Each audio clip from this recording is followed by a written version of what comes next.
Every team, every topic, everywhere. This is Believe.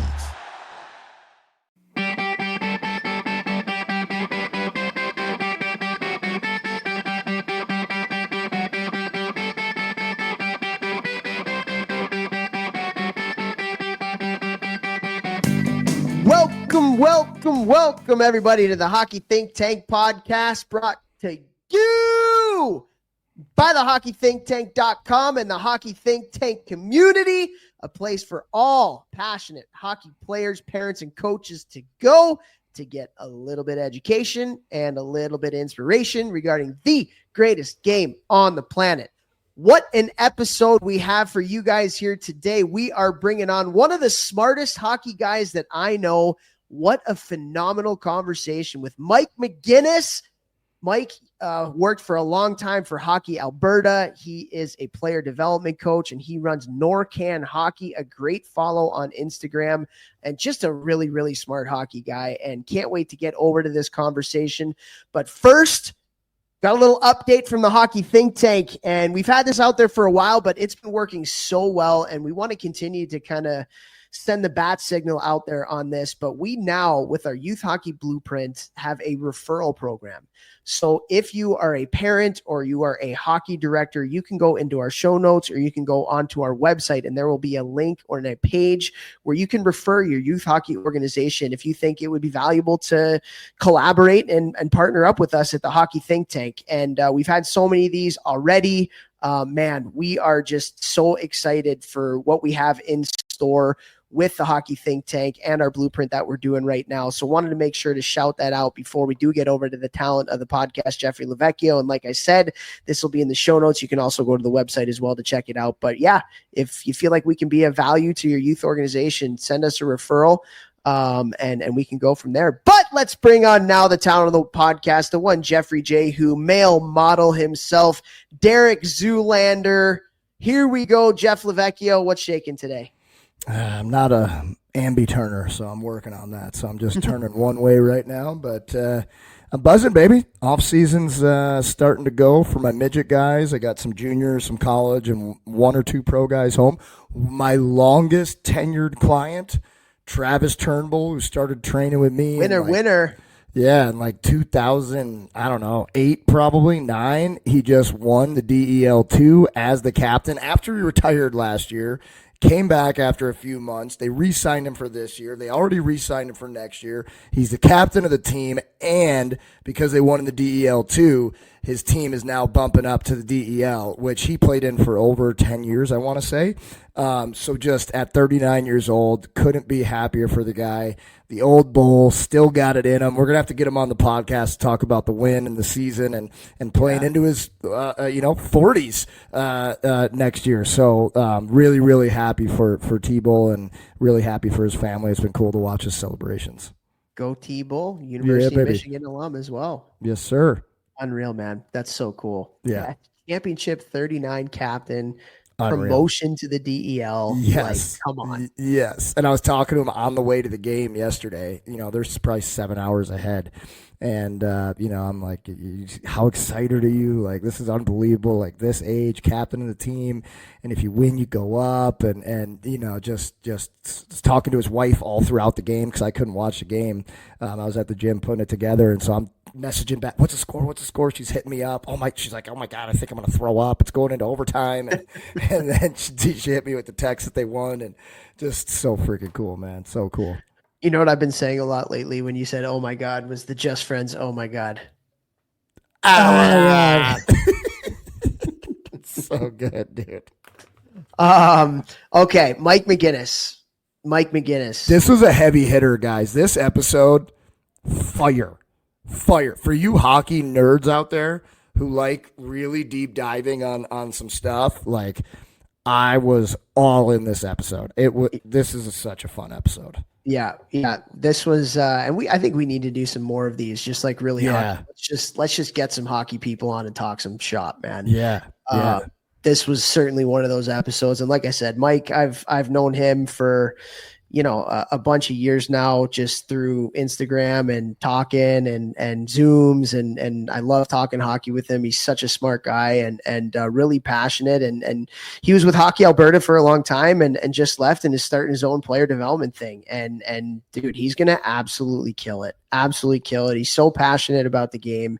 And that comes out in flying colors here on this podcast conversation. So I'm really excited for especially our people who want to deep dive into the hockey stuff, because this is a great episode for that. 100%, man. Like this is the stuff that as I went further and further into my career, really starting in like juniors and then even more so in college, and then really like start drinking the Kool-Aid of like really diving into like, just all the little details of the game and how much better they make you and how much more fun it is when you like really dial in these little details. This stuff is really cool. It's going to help anybody who really wants to get better, whether you're a coach or a player. Totally.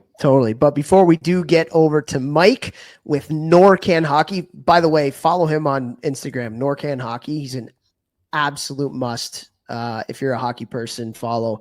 But before we do get over to Mike here, let's have some thank yous for some really important people that continue to support us throughout our podcast journey. First is our title sponsor, icehockeysystems.com. Actually, you know what, Vex? You want to know something that's really cool? So my sister, we were sitting around grandma's kitchen table today, and she asked ChatGPT a question, and I want to get it up here because I think you're going to think this is really cool. But she asked ChatGPT question. It was something to the effect of like, I'm in youth hockey and I need some development resources to help support change in youth hockey, something to that effect. And it basically gave a couple different things. And then it was like youth hockey development specific resources. Number one was usahockey.com. and the ADM. Number 2 was Hockey Canada. And then number 3 was Hockey Think Tank. No way. Actually, yeah, number 3 was Hockey Think Tank. So, and it was like specifically the Hockey Think Tank podcast. And so it was like USA Hockey, Hockey Canada, Hockey Think Tank was what the old AI machine said people need to do. And what made me think of this was icehockeysystems.com was number 4. So it was like really, really cool. And she was like, "You're famous." Wow. But dude. kind of validating, right? Like kind of cool. I mean, that's like ChatGPT. They're like the smartest things in the world. So, I mean, I guess take a bow.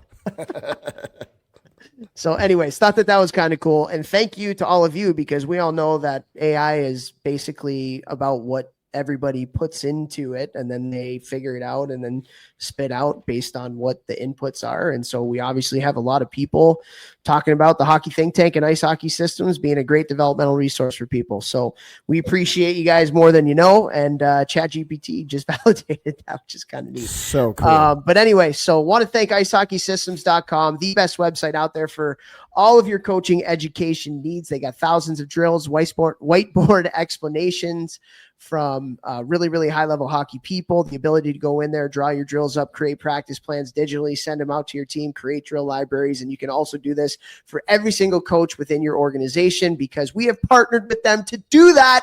So go to icehockeysystems.com today if you are a program director, and look up the association's platform and get that for all your coaches today. Vex, go. Want to say thank you to Train Heroic. You guys know Train Heroic is the amazing app that allows me to work with so many individual players, teams, and organizations, whether it's in season or off season. If you want to get training as an individual, you can sign up. If you want to get training for your team as a coach, all you have to do is reach out to me. Same as organization. I just had a pro organization in Europe reach out to me yesterday that I'm starting with on Monday. All right, I've got Division NCAA D1 teams I work with, NCAA D3 teams, USHL teams, NAHL teams, midget teams, little kid teams. All right. Like, this app has changed my life by allowing me to make an affordable resource out there to get actual quality training with videos of me coaching and demonstrating everything. And when you work with me, you also get direct access to my noggin, to my brain. You can reach out to me through the app at any time, video form checks, questions about nutrition, mindset, books to read, sleeping routines, anything I can do to help you become a better hockey player. Train Heroic has allowed me to now grow my sphere of influence and help tens of thousands of athletes. So I cannot thank Train Heroic enough. There we go. Boom. We also want to thank Helios Hockey, one of the best hockey products out there. Helios Hockey is a sensor that you put in your shoulder pad that gives you real-time data, real-time feedback on one thing that is extremely important. You want to be a high-level hockey player today, better be able to skate. And we had a podcast not too long ago where we talked about speed, and the best thing that you can do for your speed is have an efficient stride. And this gives you real-time feedback on your stride length, mechanics, all that kind of stuff. Also gives you a really cool hustle score. So every time you move, that sensor lights up and it moves and can give you a lot of feedback on that. So also the game changer with Helios Hockey is the ability to pair up with whatever video that you're using, iPad, iPhone, camera, live barn, whatever it may be. And you can have your shifts cut up for you at the end of every game. Absolute game changer. Wish I would have had this when I was younger. So go to helioshockey.com today and use that coupon code ThinkTank, one word, and you will get a 20% discount on your Pro Annual or your Pro 24-month subscription. Also, want to thank Crossbar. Crossbar is an end-to-end software solution for managing the operations for your club. Not only does it give you a really clean and sleek website design, but on the back end, this makes life for you as a program director or president or registrar, whatever it may be, so much easier. It is a one-stop shop for running the operations of your club. You get registration for your season or even little things like drop-ins, clinics, and lessons in just the snap of a finger. They got a club scheduler, 5-star communication app, the ability to have tools, financial reporting, volunteer management, facility management. This is just, it's an incredible product. I know so many people who have made the switch over to Crossbar to run their operations of their club, and they've been so happy that they have. So go to crossbar.org today and check that out. And then thank you to all of you who continue to listen and continue to support our podcast. We love you guys so much and continue to grind this thing out every week. I know that we're coming into busy season for Vex here, so he's really carving time out to be able to do this. And if you guys can do that, the only thing that we would ask is to just interact with our podcast wherever you're getting your podcast today, whether that's Apple Podcasts, iTunes, Spotify, Google Play, we're always there everywhere. Oh my God, talk Toph. But if you can follow the podcast, shoot us a rating or a review, download it, shoot us likes, comments, whatever it may be, even on social media, that just goes a long way to being able to grow our podcast and getting us into more people's ears. So we appreciate you guys so much. Thank you for all your support. You're going to absolutely love this podcast. We are hockey nerding it up right now, just getting into the fine details, fine-tuning the game. So without further ado, here we go with NorCan Hockey's Mike McGinnis. We are so excited to have on this episode of the podcast up in Edmonton, Alberta right now. We got Mike McGinnis. Mike, how are we doing today? Good, Toph. You? I'm pumped. I'm pumped to talk some hockey with you because it's interesting. We get a lot of people on this podcast, and sometimes I look at Vex and I'm like, I can't believe we haven't had this person on years ago. And I feel like with you, we should have had you on years ago to talk some hockey because I love your hockey mind, and I can't wait to talk some shop with you here today. But just to get it going here, you grew up in Saskatchewan. How'd you fall in love with the great game of hockey up in the Great White North? Yeah, like small town Saskatchewan. That was the only game in town pretty much. And it's still standing, but we have the town I grew up in, which is Kerrobert, has arguably the best arena around. It was an old airplane hangar from World War II. It was in a community about 2 hours north of where it's sitting right now. And the people of the community took their grain trucks and semi-trailers and went up and took it apart bolt by bolt and brought it home, set it up in the community, and it's still standing. So it's one of those places that just, it's timeless, and it was a great place to be when we were kids. So, oh, that's unreal. Like, yeah. With how hockey has gotten now, and you work with Hockey Alberta, and Alberta actually has a kind of a semblance of a community model to a certain extent. But like, how do you see like how you grew up differing into how kind of youth hockey is today? Yeah, there was an interesting book. I can't remember who wrote it. It was a fellow from Toronto, and he talked about that where it used to be the majority of players that make pro or make the NHL were coming from small towns that just had a whole bunch of extra ice, unstructured ice, and now it's switched to who can actually pay for that ice, but with structured training on that. So yeah, like how we grew up, I think we calculated we were getting 13 hours a week extra in our community of just free time on the ice.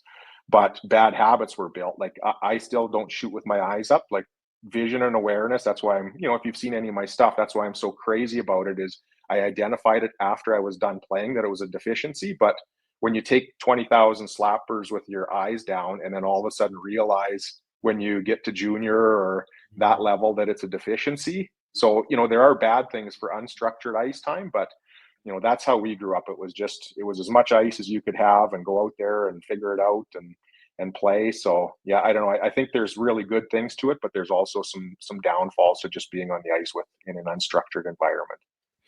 I love that you said that about the eyes. I don't know if that's why Tope's smiling, because I always talk about. I was smiling because you were smiling, because you were probably like, yeah, that was me. Well, I played that way too. Eyes down, like literally ridiculous. Like, yeah, it's my own fault. Nobody was talking about like scanning or anything like that back when I was playing. But when I got my really bad concussion right after I signed in the NHL, I did so much vestibular rehab. And once I got healthy again, and I kept doing it, like I started to see like I was getting better, and I was able to see things on the ice that I never could see before because I started training my eyes, training peripheral vision. I literally posted a video today of me training my midget AAA guys last week, working a vestibular drill with the eyes. Like your eyes are so freaking important on the ice. Yeah. Love that. Do you like, this is something that I've heard. There's you guys know Jason Strudwick, who's on the radio up in this area, used to play for the Oilers and Rangers. So he's got a radio show up here, and he talks about it. He was playing in Kamloops. He was kind of the Iginla Niedermeyer era around there. And he said like his first year, I think it was maybe when he was playing in Kamloops, he struggled with puck handling and decision making. And over the summer, he just did like 10 or 15 minutes a day of either a stick handling ball or a golf ball, of just watching TV and learning how to handle by feel and with lower peripherals.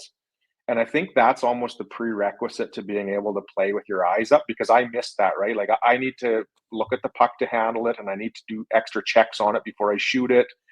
I was so worried about shooting with power rather than accuracy and eyes up. And now, like, what he talks about is, he said, I did that for one summer. And when I went back to Kamloops, it was a different, people were asking, what did you do over the summer? Your handling, your vision is so much better.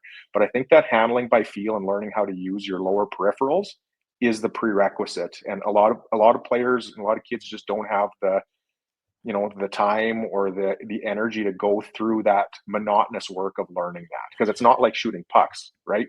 Shooting 100 pucks a day is no problem, but you gotta gamify it. You got to gamify it for kids, like simple, because we have a lot of parents that listen. So very quickly, like something simple you can do, have your player hold a yo-yo out in front of them at the very bottom, stretched out, and then you wave the yo-yo side to side, and they look forward, but they're tracking it with their peripherals, or they can actually stare at it without moving their head, or they can turn their head this way and try and follow it with their eyes. Yeah. If you do that for 30 seconds, you're like, oh my God, my eyes are sore. I didn't know my eyes could get sore. Like simple games, you can play with them, and it will help so much. Yeah. So much. Yeah. That's cool. Love to hear that. Have you guys seen that? There's a new company. There's somebody it's called Heads Up Hockey. They've got like an iPad you watch, and then the iPad gives you information to what you're doing with your stick handling. So you're actually looking at the iPad with eyes up and then handling. Very versus cool. Some of those training aids where they actually make you look down. This one's different. I just seen it here in the last few months. It looks really good. That's awesome. And I have to wonder too, like with the vision training guys, you would maybe know this more than I would, but like, I feel like with kids coming up today, they spend so much time in front of screens that like some of that vision stuff, it's probably really important. Is it not? 100%, man. I see it in the gym every day. Yeah. Every day. Like they're just always like this. And it's so close to their face. And like, if you think about it, there are still kids that like play outside and stuff like that, but nowhere near as much. And like when we were kids, we were running around playing. So like you're constantly working on athletic things by just playing with your friends. You're working on your peripheral vision, your spatial awareness by playing tag. All of these things that are super important at the highest levels of hockey and really determine if you're going to be able to play at any type of higher level. And with the kids on the phone all the time, they're losing that. Vex, you were probably a big Red Rover guy, huh? Red Rover, let Vex come over or what? I was a wimp when I was a kid. I turned myself into a machine after you outlifted me when we were 16. And I was like, oh my God, I got to start working out here. Nobody does selling better than Shopify. Shopify is the home of the #1 checkout on the planet. And the not so secret with Shop Pay that boosts conversions up to 50%, meaning way less carts go abandoned and way more sales going through. So if you're into growing your business, your commerce platform better be ready to sell wherever your customers are scrolling or strolling. On the web, in your store, in their feed, and everywhere in between. Businesses that sell more, sell on Shopify. Upgrade your business and get the same checkout that Skims uses. Sign up for your $1 per month trial period for 3 months at shopify.com/Westwood1, all lowercase. Go to shopify.com/Westwood1 to upgrade your selling today. Shopify.com/Westwood1. I love it. Well, Mike, that's actually one of the things I wanted to talk to you about. And I'm so happy that we got to the chance to text about different topics to kind of cover here. Cause I absolutely love your hockey mind. I'd love to nerd out a little bit here. But one of the things that you talked about was like the modern versus the traditional shooting and shot release types. And so I got the opportunity to work with Nar at Michigan, and he's, I mean, that's his bread and butter right there. As you know, like he loves talking about that stuff, loves teaching shooting. And so I guess my first question would be, when you talk about handling the puck and things like that and shooting, how would you describe kind of like the traditional method of shooting or teaching shooting versus kind of how people are doing it now that can be a little bit more effective? Yeah, and there's different facets to this one, and I guess we can start with the vision portion of it, right? Is, if you watch a young player shoot, a lot of times their eyes are on the puck, and after the puck is released, that's when their eyes come up. But then, like, there was who was it? It was one of the goalies. It was years ago. It was in the Athletic, and he talked about the most difficult shooters that he'd faced, and he said Datsuk is probably the worst because he's never looking at the net. He's always being deceptive with his eyes.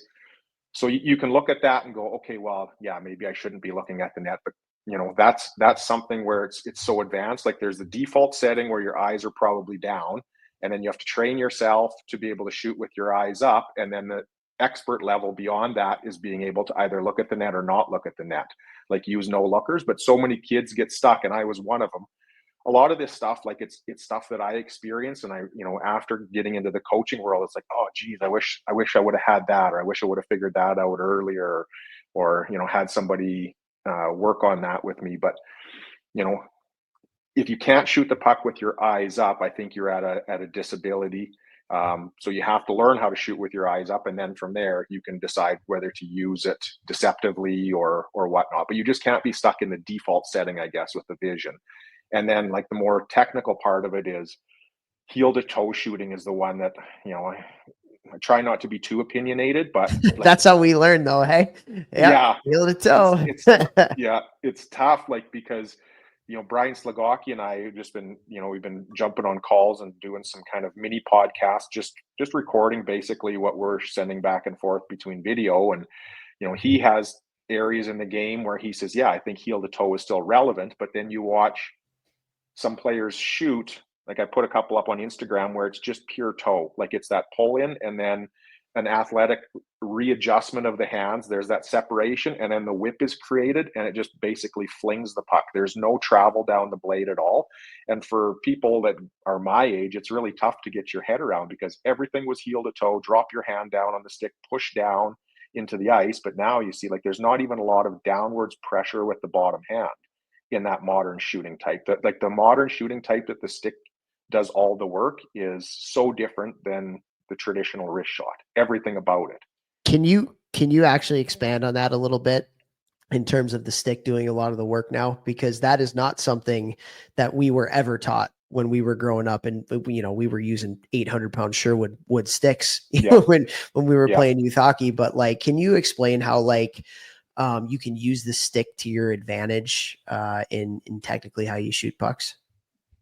Yeah, like it's just, I always use the example. We ran shooting camps with Hockey Alberta my time there for pretty much the whole time I was there. And the analogy I used was, if we're standing at this end of the ice and you're trying to shoot an arrow into the score clock down there, if you grab the bow and arrow in your hand and throw it versus put it in the bow, what do you think you're going to have the best chance with? So you need to like get that mechanical advantage. And if your stick isn't the mechanical advantage, then you're just using your muscles and your arms. You can still throw the arrow or shoot the puck a certain distance, but it's going to be nowhere as effective as, getting that mechanical advantage. So like the two best I think in the business are STS Hockey. I followed them for years. They're out of Massachusetts. And then Modern Hockey is the new one. I don't know if you've seen him.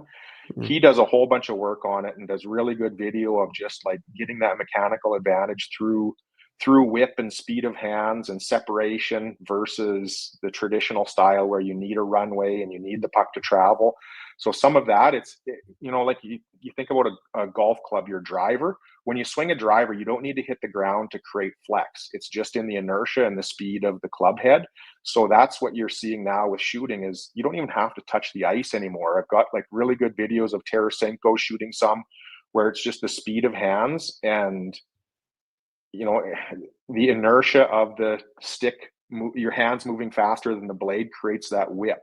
And now it's like bow and arrow is loaded and you don't even have to push down. You don't even have to push into the ice. So some of that stuff, I got a whole bunch of video on it and you can see it all over the place where it's just, it's the modern way of shooting. If you can load up your stick, if you can load the bow and arrow up in that much runway versus needing that much pushing down, then pushing forward, it's just so much more effective and efficient for shooting the puck in that inner slot area where goals come from, right? It's all about quickness. And how important is the curve? Like, because you're talking about how it used to be heel to toe, and a big part of that is because we didn't have that, toe hook at the end where the puck sits in the pocket there. Yeah. All these guys are able to get the puck off so quickly and so effortlessly so they can beat goalies with the quickness of their release. And a big part of that is how they have the puck sitting in that toe pocket where you're saying they're shooting from the toe. It's still very hard to do that from like a Sackett curve where the blade opens up, which was like one of the most popular curves, in the 2000s when Topher and I were playing, right? That's what everybody was using. But the way that you shot was different because of both the whip and like how we were taught to shoot, heel to toe, like you're talking about. Yeah. Yeah. And there's still like when Brian and I went through it, there's still times like when the puck is really far out in front of you and you're just trying to elevate in close, it's almost like a saucer. You're still using heel to toe shooting. And then some guys are kind of mid blade to toe release. So there's a little bit of blade travel, but then you see some shots and there's zero travel at all, where it's just like it's a pull in. And then on that readjustment, it's just basically the whip of the stick is just flinging or slinging the puck. There's no blade travel. So like anything, there's a spectrum. It's never say never, never say always. There's a time and a place for one. There's a time and a place for other, and the pendulum always swings back and forth. But you're seeing a lot more just pure toe shots. I put a video up of Yossi. He's taking a 1T on the power play from the flank, and it hits the toe and has no blade travel at all. And like up until I seen that, I was still arguing that. No, probably on slap shots, it's still more heel to toe. And then I seen that and went, well, here's one of the top defensemen in the game who's doing it the modern way. So it's tough to argue with that when you're seeing evidence of it, right? So yeah, it's so interesting to be an observer of what the best players are doing and trying not to make it that it's my idea. It's just like, hey, this is what I observed. This is really interesting. Let's discuss this. Like, let's put it out there and create dialogue around it. So I think another thing too is how much more emphasis needs to be put on shooting off the pass as well. I mean, how many what's the percentage of goals scored in the NHL that are shot off the pass? It's a Yeah. lot. I can't remember Yeah. exactly what it is, but it's more than 50%. And Yeah. so while if you're by yourself in your basement or on the driveway or things like that, you know, maybe you won't be able to do that. But if you're on the ice, bring somebody with you and shoot off the pass, you know, get pucks at different angles, get pucks that Yeah. are good passes, bad passes, backhand to forehand. There's so many different things that you can do. But that's another thing is just when you look into how goals are scored, what types of shots, so many of them are off the pass and so many of them are off the stick fast too. Like it's a one-timer or a two-touch and off quick. And so go back to like modern versus traditional. Like when we were shooting pucks in the basement, it was get it, load it up behind you. And then it's like a 2-second shot each one. Face the net. Your body was facing the other your body's facing the other way. The other way. It's to the so side. funny. Yeah. And then you see that at younger levels too, like with that shot. One player I worked with that was, I think it was U11, and every goal was that player, because they only had the crossbody or sweep shot, they'd skate around and they'd have to be skating across the ice this way. You know what I mean? That goal you see at minor hockey all the time where it's cut around the defenseman, skate through the middle of the ice and then shoot that way. And it was over and over and NHL over. 94 too. So many goals that way. That's so funny. Yeah. Great. I like it. All right. So I want to transition from shooting now because I got some other things that I want to talk to you about. One thing that is a huge skill that particularly wingers, but pretty much everybody needs to be good at with how many, or not how many, but how much of the game is played along the walls nowadays. And that's playing against the pinch. As a winger, very rarely are you getting a pass and then time and space to be able to just go and skate in a straight line up the ice. How do you play against the pinch? Like, what are some things that are important when it relates to doing that? Yeah, that's one that's probably 4 or 5 years now. I've been really kind of trying to gather resources on that. It's just, and I was lucky enough, I won a Make-A-Wish Foundation and got to present at the coaches site last year at Ann Arbor. So I was really lucky to do that. I had no business being on stage, but that's what I presented on, was just playing against the pinch and did some numbers on that. And like, I don't know, like I see it, I did a kind of a study on it, and the amount of pucks that are received under pressure, or what I call contested versus uncontested, you almost have to break them into two categories, right? Like if you're skating up the ice, Toph, as a right-handed shot, and you've got nobody within a stick length of you, there's no pressure coming at you. Well, of course, you're going to have your stick up in front of you and try to receive that pass with toes, nose, and stick up ice, right? But if there's a pinch coming at you, or there's a contested element where somebody's closing on you, or there's traffic, you're going to have to like blend puck protection into that pass reception.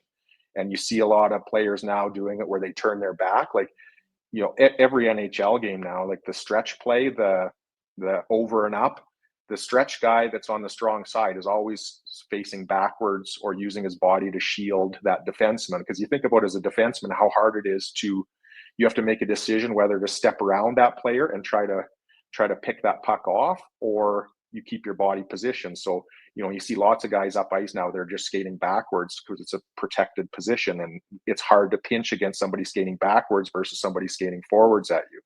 So that's really, and I did some numbers on it, and I got them here. It was like 70%, or no, I guess 60% of passes in the NHL were in a contested situation where there was either an opponent or a defender within a stick length or closing on them, and 40% is uncontested. And then as I was watching it, the best players like McDavid and Draisaitl, I kept seeing them go and like they're never in a contested situation because the opposition is so worried about them that they always back off. So your best players get a whole bunch more uncontested receptions than the rest of your team. So you watch kind of your second, third, fourth line guys pick up passes versus the guys that the other team is terrified on, and they're always picking them up under pressure because everybody's stepping up and not so worried about getting cooked with it. So then you kind of see the techniques people are using in regards to that, whether, and like the skill kind of translates breakouts, wingers on the breakout, if there's a pinch coming down the wall in their own zone, looks the same as the neutral zone almost. It's just like a transferable technique that happens versus a pinch in your D zone versus in the neutral zone. It's just a blend of puck protection with pass reception. What are some tools? What are some little skills? First of all, that stat, 60% of the passes are contested. That's a phenomenal stat. And that should actually, like, when you think about transfer to game from practice, how many of the pucks that we get passed to us in practice are uncontested? Basically all of them. Yeah. So something to think about when doing drill design, and there is, I mean, it doesn't have to be all, but like we should probably put some more contested, whether it's a coach, playing shadow defense or whatever. Yeah. But that's an incredible stat. Also the fact that like McDavid and Draisaitl didn't get as many as the other players, I think that's really interesting too. And I love your thought on, I mean, when McDavid's on the ice, it's, we're not going to gap up that much. We're just going to take away the middle, and because he can get around you so quick. But also I do feel like the puck support part of that too is probably a big part of that, where they're getting to spots where they're getting pucks, maybe where they have some more time and space too. Do you think that might be a part of it as well? Yeah, I think their routes are elite, right? They just, like that goal the other night, Draisaitl's versus LA. I don't know if you guys watched that game or not, but he was standing in his spot down kind of on the goal line there where he scores his goals from. And the guy that was covering him had him marked, and he's like, okay, I'm not effective here. He skated to the front of the net and drug his defender to the front of the net. And you could tell it was deliberate. It was on purpose. And then he watched McDavid and seen McDavid get free, broke free, pushed off and got into space, and then ripped a one-timer. That was their first goal. And it's like his routes and his manipulation of the game is just elite. So yeah, totally agree. It's probably partially the fear of the defenders and a little bit of their routes. But you guys played at a high level, right? I was just chatting with a buddy who was coaching in the OHL when Wyatt Johnson was there. And he said, like, that guy put the fear of God into every team he was playing. Like, guys were just terrified when they were on the ice because they didn't want to get caught. He was that good every shift to make them look silly. So they were more apprehensive and just, you know what I mean? You just know when one of those guys is on the ice where you're like, I'm nobody moves, nobody gets hurt. Like you say, protect the middle. It would be conservative. Yeah. It would be an interesting stat to see what the difference in his output points wise, like McDavid's, if you had a team that was taking away more of his routes. They were more of McDavid's passes were being contested. If there was some team that did it versus teams that aren't, what his output would look like. Because it's almost like, yeah, well, you give him all that space and he's going to do something disgusting. You don't give him space. Yeah. He can just skate right past you. It's like, where's that fine line for somebody that's that freaking good? Yeah. It's interesting watching him play against Winnipeg. Like over the years, I just keep seeing like Neil Pionk is a guy that seems to have McDavid a little bit figured out, like the way he uses his skating and whatnot. He can just kind of match his speed where other players get caught a lot between transitions and trying to skate backwards versus McDavid's forwards. And yeah, there's definitely something to that. Yeah. You have to be an elite skater to be able to. You gotta guess. Well, the hardest part about defending him is when you talk about him being fast, it's not just at max capacity when he's at 100% speed. He can get to 100% speed faster than any player probably ever alive. He also can go east to west and change speeds probably faster than almost every player. That's ever played the game too. So you're right. Like you're kind of guessing because he can stop on a dime or change direction on a dime, or like when he goes from slow to fast, fastest, whatever, like it's, you have to be extremely smart. You have to be extremely efficient with your feet. And then you also have to play him as a 5-man unit. Like that's not a guy that one person can kind of track and cover and shadow either. He's just special. And I, like you talk about Pionk, like, I don't know, man. Like he might be the only one because he's putting up points against everybody. It's wild. Yeah. Yeah. And I mean, there's only so much he can do, but I've just got a few clips where I'm like, geez, this guy's got, he's had a couple of successes against McDavid in one-on-one situations where you don't see that very often. So just stood out to me. There's a few clips that are in the library of him. So, and it's one of those things too. You like, I was in and watched an Oilers practice here a month and a half ago, something like that, and it doesn't do it justice what you see on TV. You get into the rink and you see him skate, and it's like, this is ungodly. Like, there's something strange here. It's just, you don't think things can move that fast until you see it with your own eyes. Literally, I was on the phone with Trent Frederick after he got traded to Edmonton, and he'd been there for a few weeks. This was probably like a week or two ago, and I was asking like how good is he? Like, seeing him every day, and he's like, I've never seen anyone whose hands move faster and like better the faster they go. He's like, the faster he skates, the faster his hands are, and they like get better as he gets to like top speed. Whereas most guys, when you're skating top speed, you can't stick handle anywhere near as well when you're like actually at your top speed. And he's like, it gets better the faster he goes. And it's just like, he's like, I don't know like how he does that. It's just crazy. It's so cool. And that's a whole other topic too, is like the old underhandle the puck versus what McDavid does. Like, he's found magic in his handling, and because he's so fast with it, like if you think about micro touches on the puck, does he basically have a wall on both sides of it because he touches it so fast, which frees up his eyes to see the game, right? If you're pushing the puck around, you got to check it a lot more than if you're basically chopping it up, and that was always looked at as a deficiency, right? But based on what he does, can we look at it as a deficiency anymore? Dude, that's so cool that you said that, because everyone in hockey the last, I don't know, 15 years has been saying underhandle it. And then we had Adam Oates on our podcast, and he said the exact same thing. He's like, I don't want my guys to underhandle it. I want them to handle it because it lets them know where they're at and helps with spatial awareness a little bit. Exactly what you're saying. You were the only two people I've heard say that in the last 10 years. So that's pretty cool. That's pretty cool. I've been thinking about it, but I was too scared to say it anywhere else. So you're just like, I'm coming on the Hockey Thousands of people on our podcast now. Screw these guys. I'll just throw it out there. Well, as in anything, it's situational, right? So like, there are times where underhandling it is good and times we're not. But it's that it's so true though. Like in hockey, and not just in hockey, but freaking in everything. Like, it's everything everybody thinks is binary. It's either you do it this way or you do it that way. But in any type of development, the situation and the environment plays a huge part in the decision-making that you're going to do on an actual decision, or the type of skill that you're going to use, how you're going to execute on it. And that's where kind of like the hockey sense and the reps and things like that, that's so important. And actually it's a really good way to, I wanted to go back to something that you said earlier, because again, it goes back to this binary thing. And you talked about the unstructured play versus structured in coaching, right? And so like, we are big advocates in unstructured play, where you can learn hockey sense. We talk about like kids not playing on the pond anymore and having some free time to try things, and everything is so overcoached.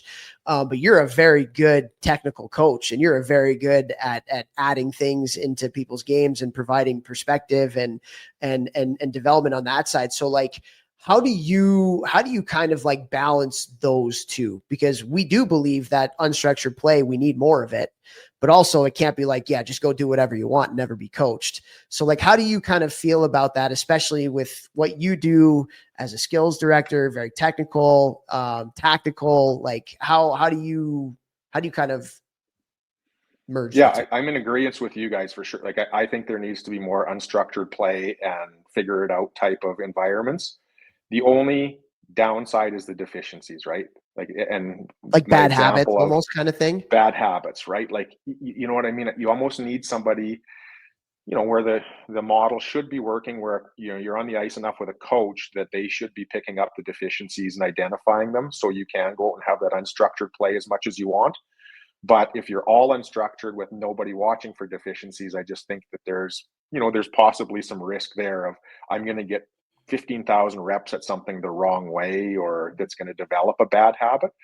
But, and I'm sure you guys were the same, like Shinny, the unstructured time at the rink, I remember that as being like so excited for that and looking forward to that. Even when my parents were still in the community I grew up in, I'd make sure at Christmas to get on that ice and go for a shinny skate. But Like looking forward to practice is not the same as looking forward to shinny. There's something magical about it, and it's, you're free So and it's true. yeah. So Why yeah, is that? I think there's Why is yeah, that? yeah, yeah. There's high value There's in no the fear. That's unstructured, what but yeah, it's a big part of it. There's no fear. You can Mm. try things and fail. And like, if you make a pass and the other team goes on a breakaway, it's like, who cares? Like, okay, I got to go get the puck from behind the net and I'll try it again. yeah. Wow. Did you guys have, when you played shinny or ODR, was it all ages? Were you guys playing against older players? Yep. Yep. Every time. But I Do you remember? I was lucky. We had like all the good players in St. Louis because there wasn't a ton back when I was growing up. We all skated together, which I think helped all of us. It was like a really good skate all summer, every summer. Yeah. Yeah. And also we had Paul Caulfield on last week or 2 weeks ago. And he said something similar where they do the same thing up in Stevens Point. And that's a lot of like having people of different abilities and different ages at the same time out on the ice, because there's sometimes in development where you need a little bit, like it's better to have a little bit more time and space. So if you're like an older player, an A player, and you're playing against B players or younger players, you get a little confidence and you get a little bit more time and space and you can figure it out from there. But also there's some merit to being a younger guy or being a B, and now you're being pushed a little bit to increase your pace. And so it was really interesting to hear that. But I feel like in what we're talking about, I feel like that's why playing small area games is so beneficial in practice, because you kind of get both.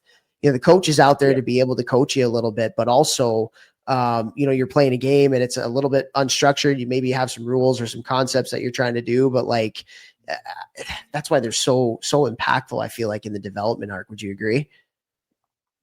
Oh yeah, for sure. Yeah, because it's a nice blend, and you can find the cheat codes, right? Like you guys have ran enough sessions, right? You look for the players that are looking for cheat codes rather than just sticking to the rules. There was a kid years ago when I coached, and he found the loophole in every drill, and if I didn't like dot every I and cross every T, he'd be finding the loophole. And at the time it drove me crazy, and then as I got more experience in the coaching world, and he was a Columbus draft pick, but he was just like, he had every trick in the book to be a manipulator of the game. And I came to really appreciate him going forward. At the time you're so self-absorbed, you're trying to run a good practice and make it perfect, and this kid's messing up all the drills, and then years later it's like, no, he was on it. Like he was the loopholer. So yeah, I think there's some of that where you can find loopholes and you can search those things out in the small area games. So I completely agree. It's free, and you're not worried about making those mistakes quite as much. It's funny you talk about that. I think about my mom. She works in HR, and she talks about how there's people who will like work harder to find ways to not have to work, like those loopholes. And like it would be easier just to show up at work and get paid. Yeah. Nobody does selling better than Shopify. Shopify is the home of the #1 checkout on the planet, and the not-so-secret with Shop Pay that boosts conversions up to 50%, meaning way less carts go abandoned and way more sales going through. So if you're into growing your business, your commerce platform better be ready to sell wherever your customers are scrolling or strolling. On the web, in your store, in their feed, and everywhere in between.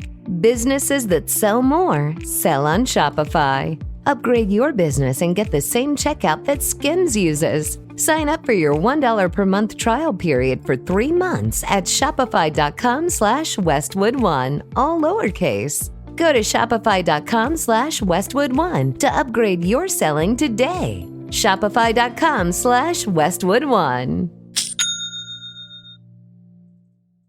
Most people don't realize how much of their personal information is being bought and sold every day. Data brokers are making billions pulling details about you from public records and the internet, then packaging and selling it, usually without your consent. That's how your information lands in the hands of scammers, spammers, even stalkers. It's why you get endless robocalls and why ads seem to follow you everywhere. That's where Aura comes in. Aura actively removes your data from broker sites and keeps it off. They also instantly alert you if your information shows up in a breach or on the dark web. But Aura goes beyond data protection. With one app, you get a VPN, antivirus, password manager, spam call protection, dark web monitoring, and even up to $5 million in identity theft insurance, all backed by 24/7 US-based fraud support. Other companies might sell just credit monitoring or just a VPN. Aura gives you all of it together at the same price competitors charge for just one service. Start your free trial today at aura.com/secure. Protect yourself now at aura.com/secure.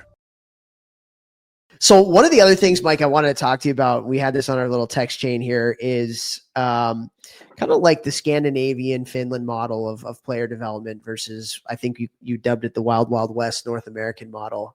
And we've had some Scandinavian people on here before to kind of talk about it, but can you kind of explain what you mean, like how the two models are different, and just kind of maybe the pros and cons, and just kind of how you think about just the way that we develop players here in North America versus the way that players are being developed over in the Finlands and the Swedens? Yeah, and you guys will be able to speak on this too, is just like, anytime you meet somebody or you hear about their model over there, it's very top down, where it's somebody has come up with a curriculum and said this is what they need at every level, and they have coaches that specialize in those levels and have experience doing it. So it's not just a new coach every year, it's somebody that's seen numerous cycles of players come through and kind of has already created the plan, and everybody's on the same page. And I don't see that in this. I know every region is different, every association has their differences, but it's sometimes tough in associations to get 3 or 4 coaches on the same page and believing that this is what everybody needs, versus like doing it in an entire country. And I think a lot of it is society and the culture too, but here it's basically, what's the flavor of the week, basically. Do you guys see that a little bit too? Yes. Totally. I mean, we go ahead, Vex. Yeah, we talk about that all the time. Like, if you really are talking about development and you want to offer the best development to your organization, the kids coming up through it year after year after year, you have to have a North Star. We want the kids, when they play U18, to be able to do all of these things, and then you regress down how to do those things all the way back to when they start at 6 years old. Okay, so then we need them to do this so they can progress to this skill and then this skill, and layer that so that by 18 they're doing the things that you want when you send them off to juniors or whatever it may be. And if you're not doing that, it's ridiculous to say like, oh, we work on development. Like, no, you don't. Yeah. And then on the other side of it, what we always talk about is how most organizations, the only thing that binds people together is the fact that they wear the same jersey. And there's not, like what you talked about. And that was actually one of the things that we're going to have in our youth blueprint next year, is like a top down, development plan that people can use, and they can follow it however they want to follow it. But like, yeah, like here's the progressions of where kids need to be at certain ages and things like that. Because you're so right. It's the Wild Wild West is the best way to put it, because it's basically a parent or even, a paid coach that kind of does things their way. And that's about it. There's no communication between, the Pee Wee coach and the Bantam coach, and like, hey, we need this and that. And I think that's even another thing that's really different between the models over there and the ones over here, is you have, it's almost like teaching in the educational system. You have coaches that are proficient at that level.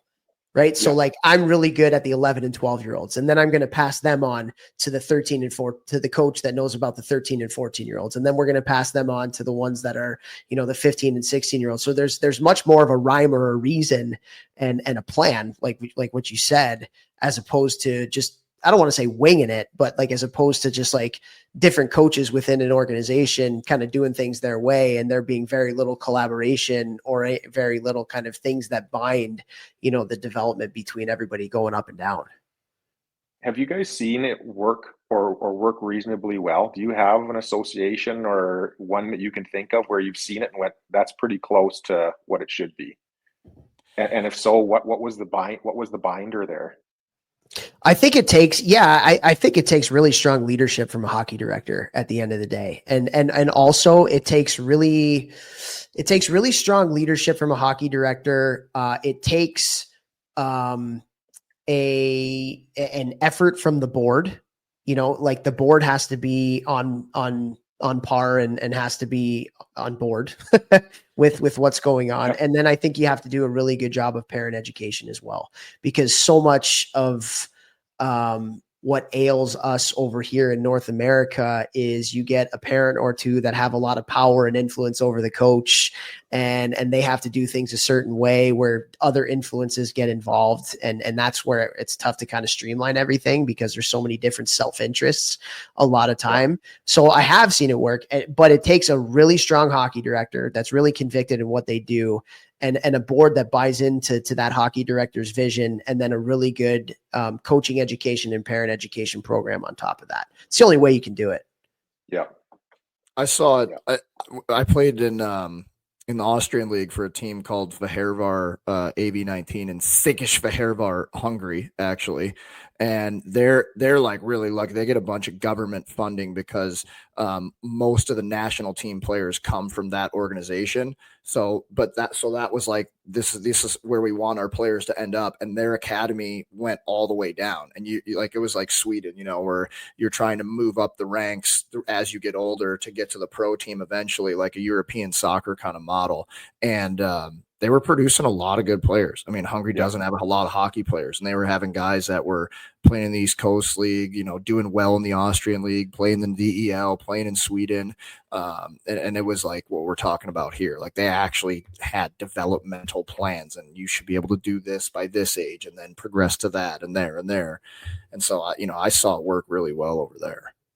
Yeah. That's cool. Yeah, it takes strong leadership, and it takes a lot of work to get people to buy in. Yeah. And because as you know, Mike, especially when it comes to development, you can ask 10 different people the same question, you get 10 different answers. And it was actually interesting. I saw a video literally the other day on Instagram, and it was this woman, and I can't remember what sport it was, but she was a high level athlete, and now she's into coaching and development and stuff. And she was talking about how, like, with parents, the ones that give you the least amount of grief are the ones that have played at the highest levels. Yep. And the ones that never played are the ones that always want to have an opinion on how things need to happen. And they're the expert in the field. Yeah. This conversation, that was something that just came to mind. It's kind of funny because I think it's kind of true too. Oh yeah. 100%. Yeah. Like, I feel like even with a lot of the stuff that we talk about with like long-term athlete development and slowing the pace and community model and all this, all like the high level hockey people are like, yeah, duh, that's how you should do it. And then like, but it's not like that. It's not, which is kind of crazy. Okay. Moving on, because we got a couple other things I want to talk to you about. Another one, and we were talking about this pre on air, if that's what you want to call it, but another little nerded out hockey thing. In fact, you and I have actually done a short shifts on this too, but Mike's way smarter than we are. So I want to talk about defending 2-on-1s. And you legit actually today, the day that we are recording this, put something out on Instagram of Pietrangelo on Vegas defending a 2-on-1 very well. And so for all the coaches out there and maybe the defensemen out there, what are some things to think about? What are some little tendencies, little habits, some things to look for when you're defending a 2v1? Yeah, like, and again, some of the stuff I'm putting out is a little bit clickbaity just because it's controversial, and that's always a fine line to walk. It's nice to put stuff out, but you take a lot of bullets when you put out the controversial stuff, right? So we're pretty proficient at that. Yeah, we don't care. Yeah. So it's and I just keep seeing it over and over where, I do a lot of like hockey IQ sessions where I go in and work with a team, and we watch videos and like talk about, just help them articulate to be able to communicate with coaches and evaluators and scouts, and just get them seeing the game and talking the game basically. And one I always play, clips that have a 2-on-1, and we talk about, okay, what are your rules as a defenseman on a 2-on-1? And 95% of the time it's prevent pass or take away the pass. And I don't think that's enough, because if you're allowing the puck carrier to go on a breakaway against your goalie, I think that's any goalie would want a shot from outside the dots, below the hash marks, in an area where they have a good angle at it, right? Like if a defenseman just has take away the pass and they go and lock onto the player without the puck too soon, you allow that breakaway. And I've got a really good clip of it I played this weekend at a program I did, where it was an NCAA game, female game, and one of the defending or the defenseman, like at the hash marks, turn and just took the player without the puck. And the puck carrier had a full breakaway and actually deked to the other side of the ice because they had that much room. So it's like you have to do some sort of delaying the shooter's decision or not letting them get their absolute best shot off, where you almost keep them in a state of flux where they're going, okay, can I shoot this? Is the defenseman coming? Just keep them in that decision-making mode longer and not let them deke or load up their best shot. So I think that element makes a lot of sense to me, where it's not as easy as it kind of is taught at the younger levels. And then that kind of, sometimes filters through and players never get more information on it. And then they're really, well, I need to trust my goalie. Well, yeah, you need to trust your goalie, but not on a breakaway. Trust them from a bad angle shot. So I don't know. That's kind of where I've landed at with it, but you tell me what you guys are seeing.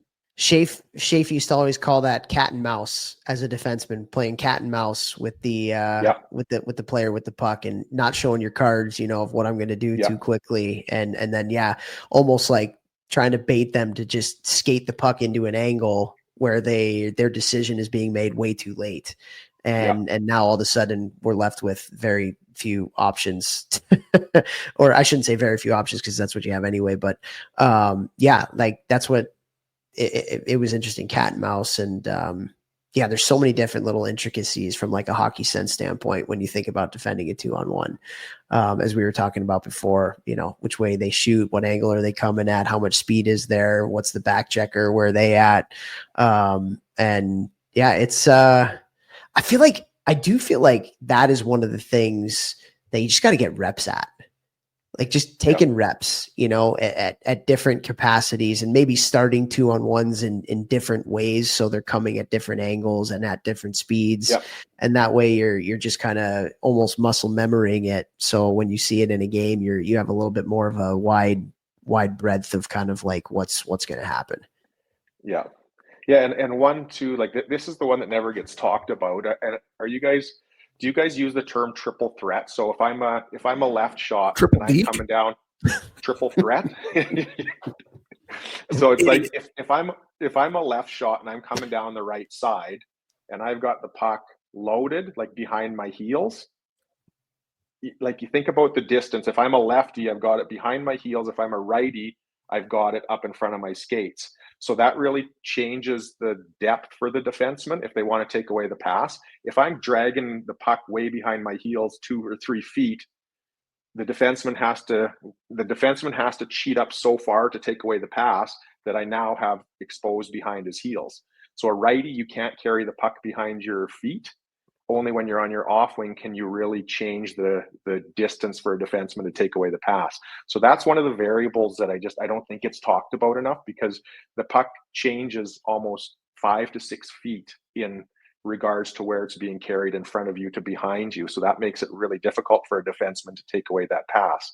So whether the puck carrier is on their strong side or their off wing, I think that's almost like the first thing you have to read, and from there make your decisions on how to defend based on that. Yeah, when you're messes with the gap.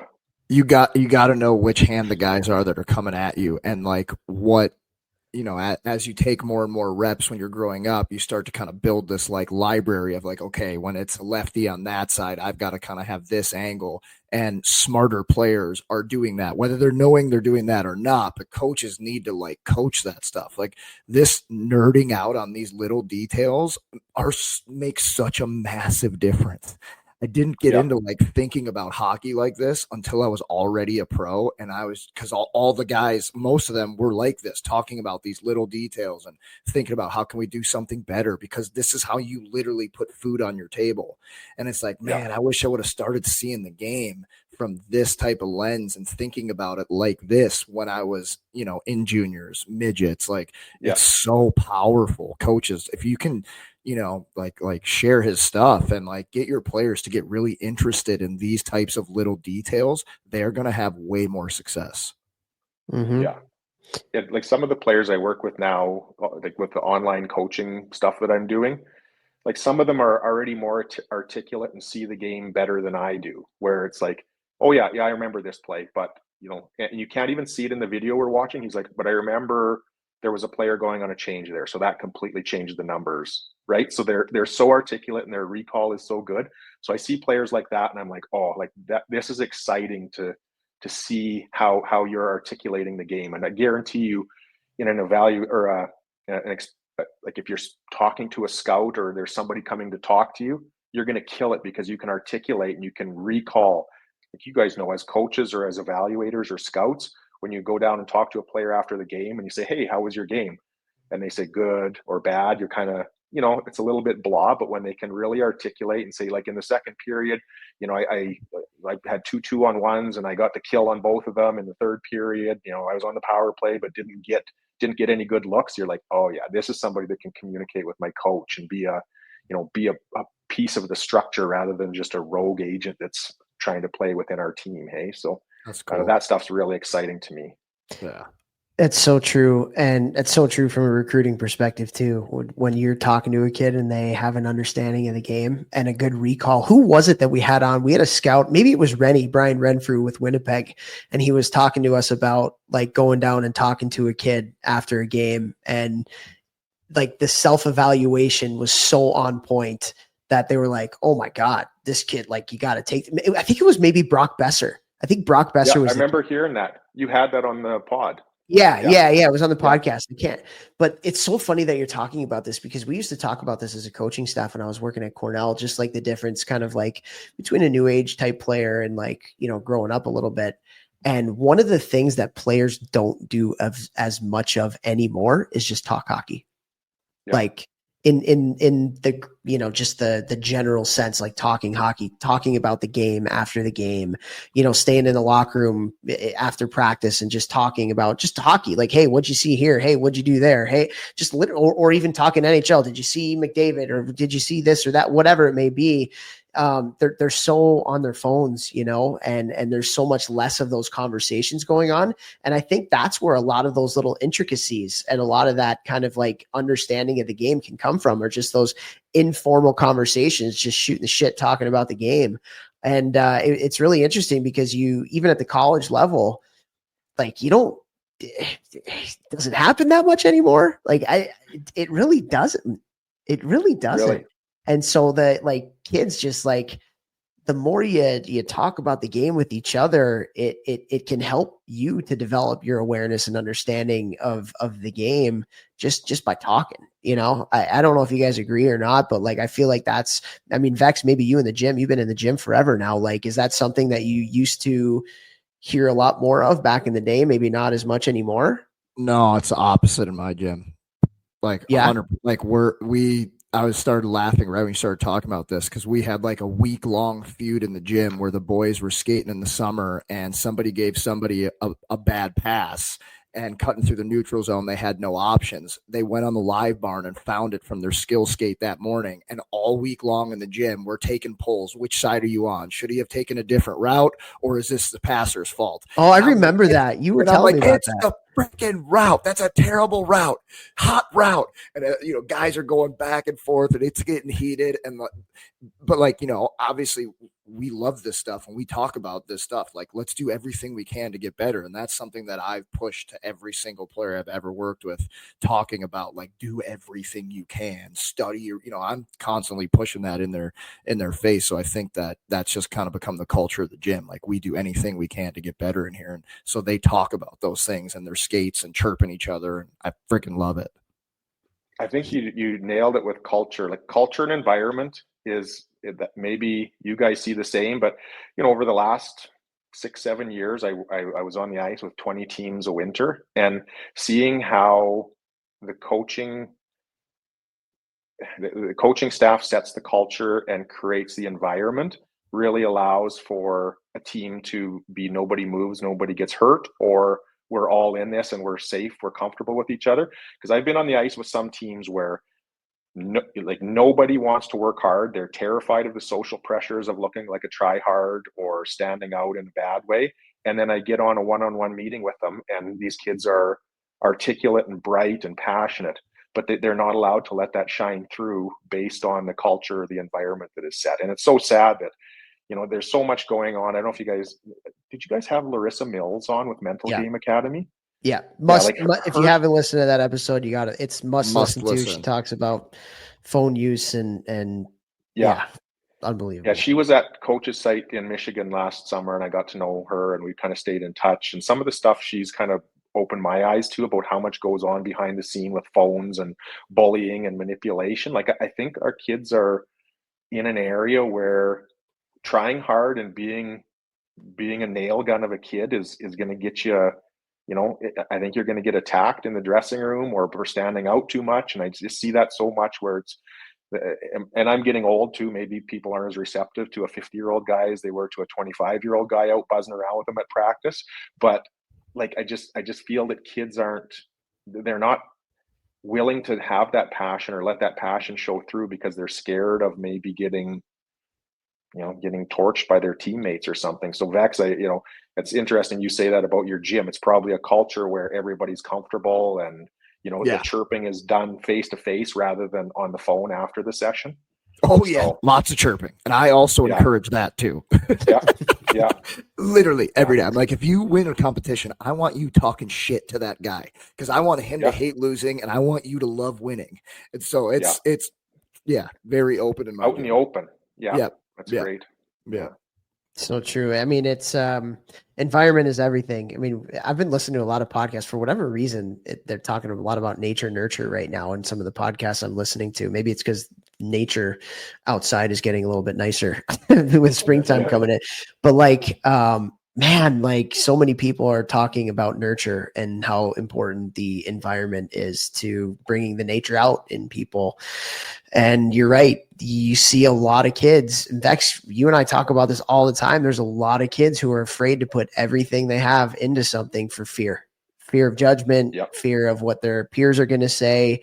When I do team building with youth organizations, that's one thing I talk about is like, the higher the level you go up, the cooler it is to work hard, like the cooler it is to work hard, and if you're one of those people who gives crap to people for working hard and calling them a Johnny try hard or coach's pet or whatever it may be, like I guarantee you're not going to amount to much. You are not going to amount to much. And also you're a locker room cancer. You're an absolute locker room cancer because you are the one bringing everybody down to your level.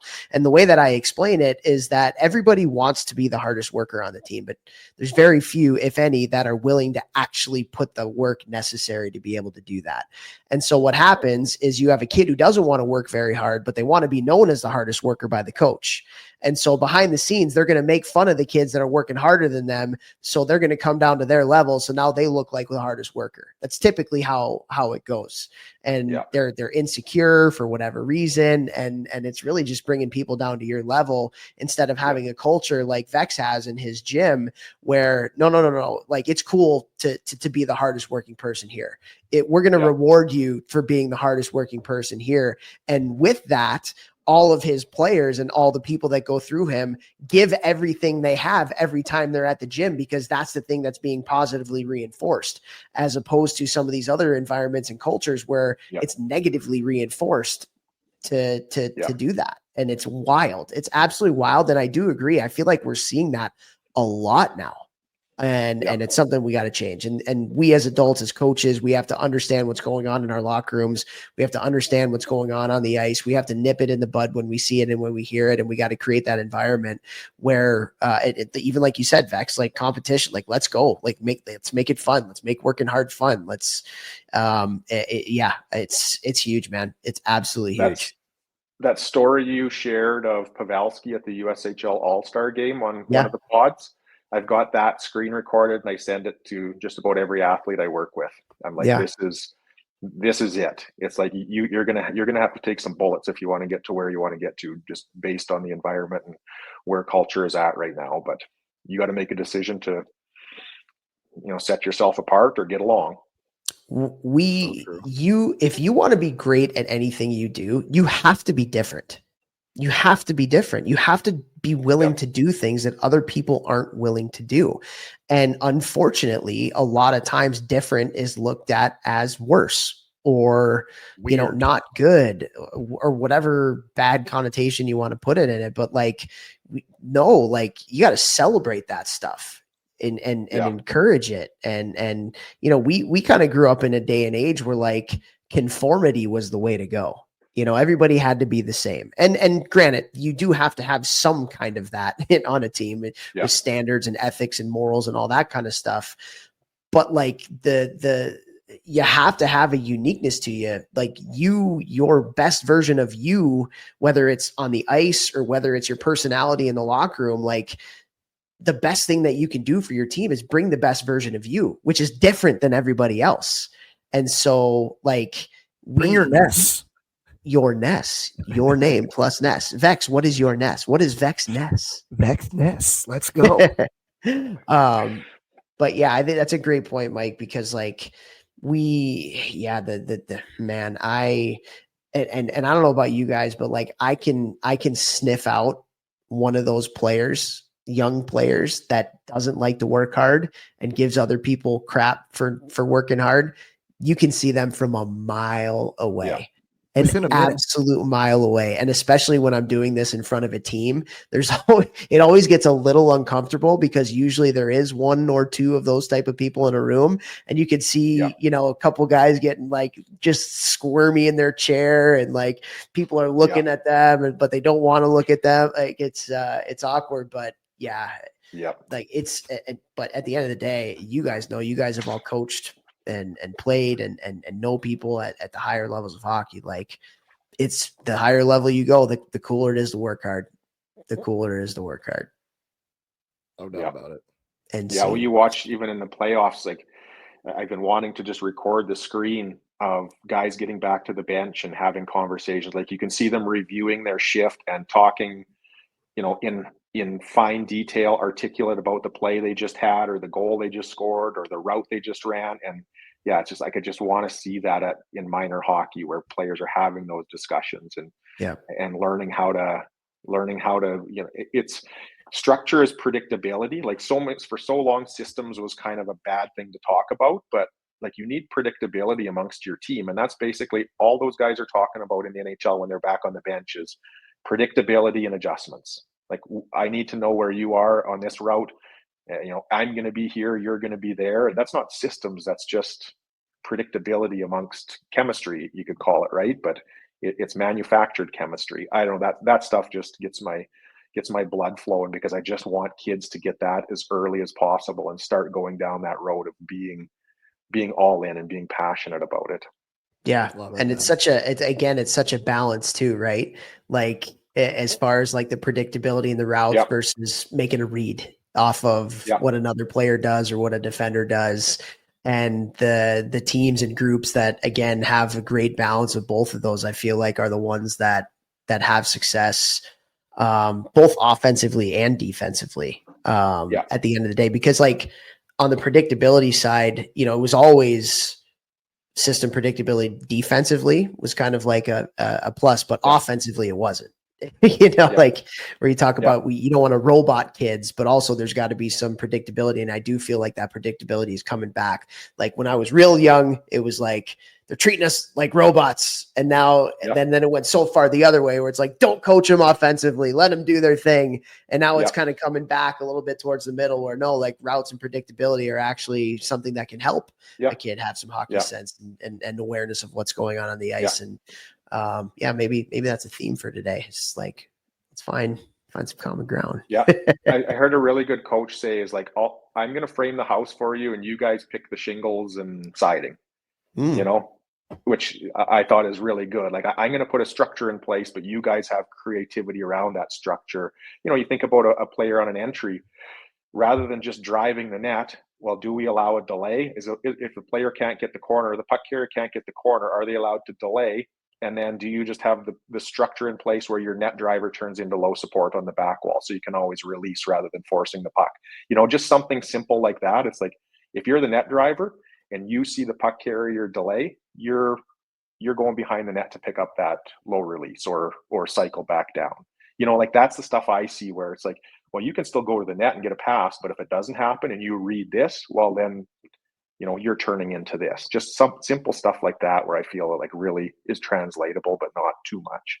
And talking about that stuff in game as you get older, it's what happens every time you come back to the bench, like you said, and that's a great term, manufactured chemistry. Like you're just learning where each other like to be, where you like to go. When I pull up, if I don't see a shot and you get to the net, like get down into the corner because I'm probably going to put it back down there. And if you see me turn this way, get back to the net because I'm going to come downhill. Yeah. And just you start to pick up those little things that guys like to do and tendencies, and that allows you to get to the spot where that they're going to get you the puck, which then allows you, because you're going there, but the defender doesn't, like Draisaitl, we're talking about him scoring there. Yeah. He knew he was pushing off, and McDavid could see, what's he doing? Oh, he's doing it, bang, go back. And they can't defend it, right? Because it's that you knew them from the manufactured chemistry. It's so cool. Yeah.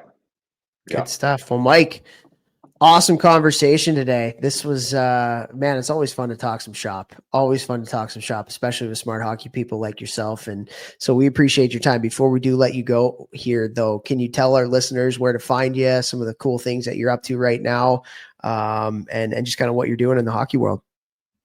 Yeah. Basically, my YouTube and Instagram is the best place to find me. I'm always posting stuff there. It's not polished or beautiful. It's a little bit raw, but some people like that. So it's just always trying to post things that kind of get conversations like this going for introspective people. And like I said, I just recently left Hockey Alberta. I was with them for 9 years and just decided it was time for a new challenge and went on my own. So I'm running NorCan Hockey full time now. And the main service that I'm offering is just one-on-one coaching. So AAA to junior players, basically. You want somebody to have a look at your game in detail and have monthly meetings, and just, again, that whole thing of like facilitating those conversations, teaching young players how to see the game and have these conversations if their environment currently doesn't provide it. So that's my business right now, is just doing that. So yeah, that's kind of where I'm at right now, and we'll see what the future holds. But it's been really good to just make a change and try something new. I love it. Vex and I both did that as well. And so we know where you're at. And so Mike's a great follow, guys. If you're following me on social media with the hockey stuff that I put out there, Mike does a phenomenal job of that too, both on Instagram and on YouTube. I use a lot of his stuff. And then, I get asked all the time about video recommendations. Hey, do you do video breakdowns and stuff like that? Mike obviously is a great hockey guy. So NorCan Hockey is where to find him. Mike McGinnis is the name. Mike, we're going to keep you on here for another 10 questions, a little rapid fire that'll be housed in our Hockey Think Tank community. But man, thanks so much for your time here today. It was great to catch up and talk some hockey, and we appreciate your time. Yeah, no, thank you guys.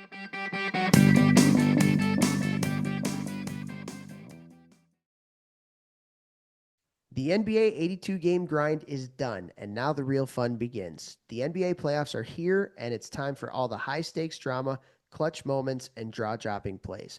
I can't wait. If you're looking to make the playoffs even more exciting, DraftKings Sportsbook has you covered as an official sports betting partner of the NBA.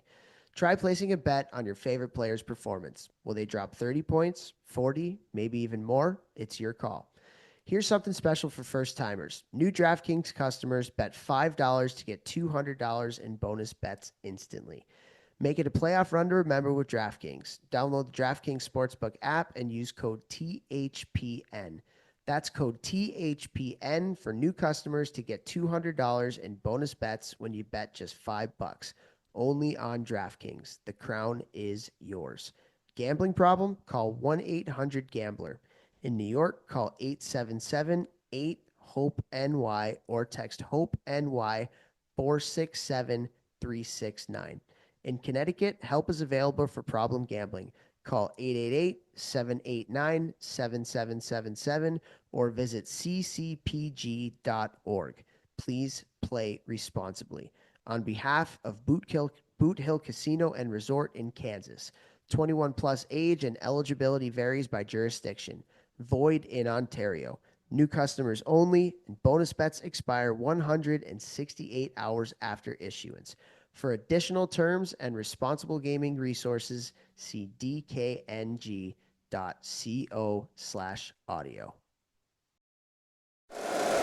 If you like the show, please take a moment to rate, review, and subscribe. It really does help the show to grow. Thank you for listening.